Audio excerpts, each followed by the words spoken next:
सारे पूंजीपति मित्रों को पैसा आपका बांटने का काम मोदी ने किया।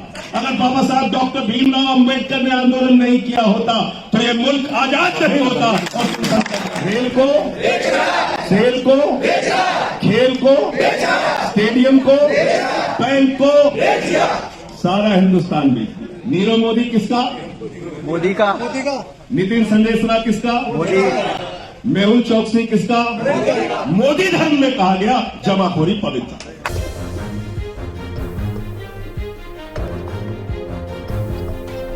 90 दिन से किसान सड़क पर बैठ के गिड़गिड़ा रहा है, सरकार से गुहार लगा रहा है।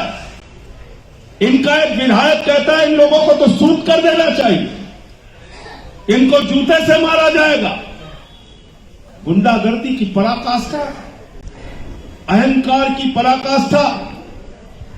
200 लोगों की शहादत हो चुकी है इस किसान आंदोलन में, और देश का प्रधानमंत्री पार्लियामेंट के अंदर कहता है ये आंदोलन जीवी लोग हैं, आंदोलन जीवी। मोदी जी, मैं आपको बताना चाहता हूं, अगर राष्ट्रपिता महात्मा गांधी ने आंदोलन नहीं किया होता, अगर सरदार वल्लभ भाई पटेल ने आंदोलन नहीं किया होता, अगर शहीद आजम भगत सिंह ने आंदोलन नहीं किया होता, अगर नेताजी सुभाष चंद्र बोस ने आंदोलन नहीं किया होता, अगर शहीद अशफाक उल्लाह ने फांसी के फंदे को नहीं चूमा होता, अगर बाबा साहब डॉक्टर भीमराव अंबेडकर ने आंदोलन नहीं किया होता तो ये मुल्क आजाद नहीं होता। और संसद में नहीं होते और ऐसे आंदोलन जीवियों का मजाक नहीं उड़ा रहे होते। खुली हवा में जो हम आप सांस लेते हैं ये आंदोलन जीवियों की बदौलत लेते हैं। ये लोकतंत्र हमें जो मिला ये आंदोलनकारियों की बदौलत मिला।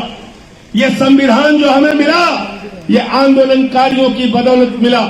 इसलिए मैंने पार्लियामेंट के अंदर भी कहा, यहां भी कह रहा हूं, हम आंदोलन जीवियों को सर झुका के प्रणाम करते हैं। उन्होंने कभी अंग्रेजों की दलाली नहीं की, उन्होंने कभी अंग्रेजों की दलाली नहीं की, उन्होंने कभी अंग्रेजों से माफी नहीं मांगी। उन आंदोलनकारियों ने हिंदुस्तान को आजाद कराया। हम उनको सर झुका के प्रणाम करते हैं, नमन करते हैं। साथियों और दोस्तों, कहा जा रहा है इस बिल में काला क्या है? मैं पूछना चाहता हूं उस बिल में सफेद क्या है? क्या नहीं है इस बिल के अंदर काला? आपने एमएसपी की गारंटी का एक शब्द इस बिल के अंदर नहीं लिखा। मोदी जी कहते हैं एमएसपी था, एमएसपी है, एमएसपी रहेगा। मैंने कहा झूठा था, झूठा है, झूठा ही रहेगा।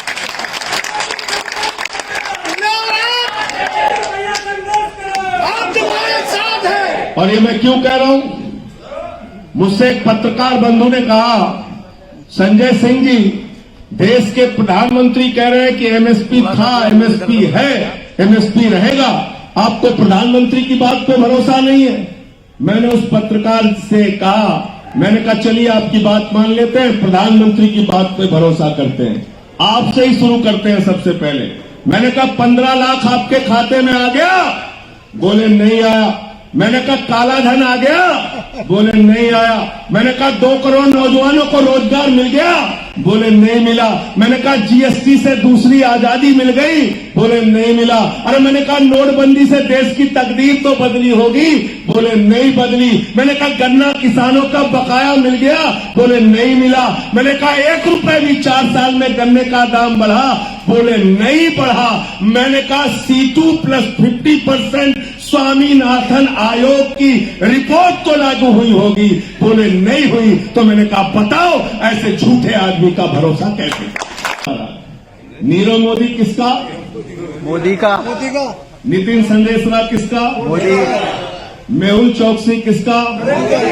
ललित मोदी किसका? विजय माल्या किसका? सारे पूंजीपतियों ने कितना रुपया लिया मालूम आपको?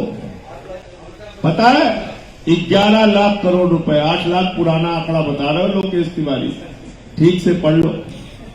11 लाख करोड़ रुपए।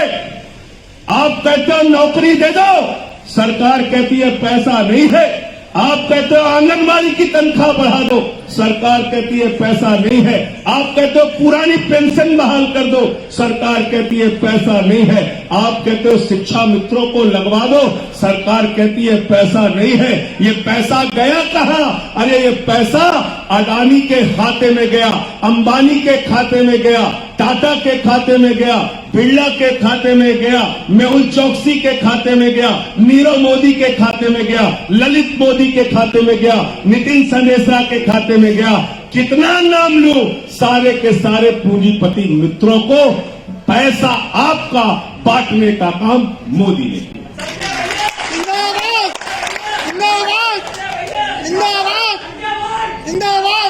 130 करोड़ हिंदुस्तानियों ने, आप 130 करोड़ हिंदुस्तानियों की बात करते हो ना मोदी जी, 130 करोड़ हिंदुस्तानियों ने अपनी मेहनत से रेल बनाया, अपनी मेहनत से सेल बनाया, अपनी मेहनत से कोल बनाया, अपनी मेहनत से स्टेडियम बनाया, अपनी मेहनत से सड़क बनाई, अपनी मेहनत से बिजली बनाई, अपनी मेहनत से पानी बनाया, अपनी मेहनत से हिंदुस्तान बनाया।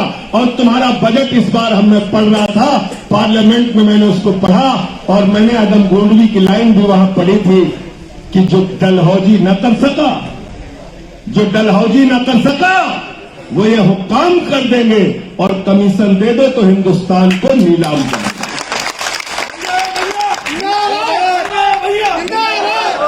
जो लोग मोदी मोदी मोदी का नारा लगाते हैं ना, मोदी क्या कर रहा है आपको पता है कुछ?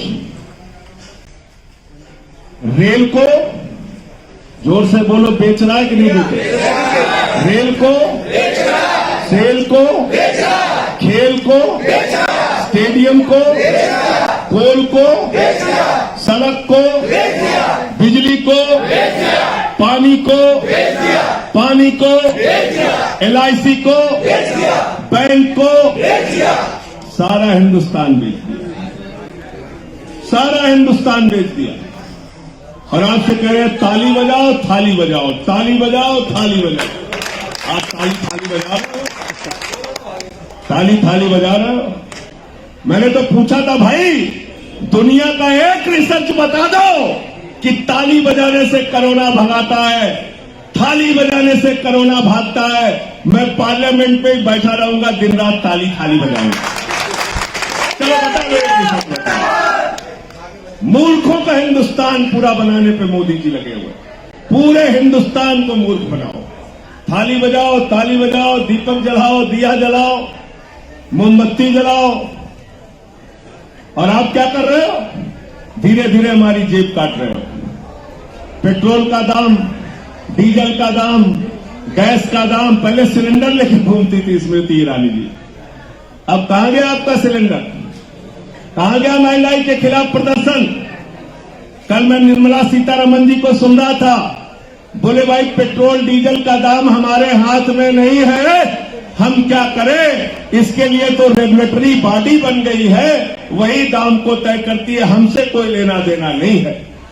तो ठीक है निर्मला सीतारमण जी, अपने पद से इस्तीफा देके नीचे आ जाओ, हम लोग रेगुलेटरी बॉडी वाले को ही वोट दे देंगे। तुमको वोट दे रहे?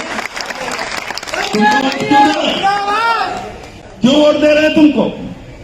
अभी अनाज भी आप बेचने पे लगे हुए हो। क्या लिखा है इसमें कानून में, पढ़ा है कि नहीं आपने? लिखा है असीमित भंडारण की छूट। इसका मतलब क्या हुआ?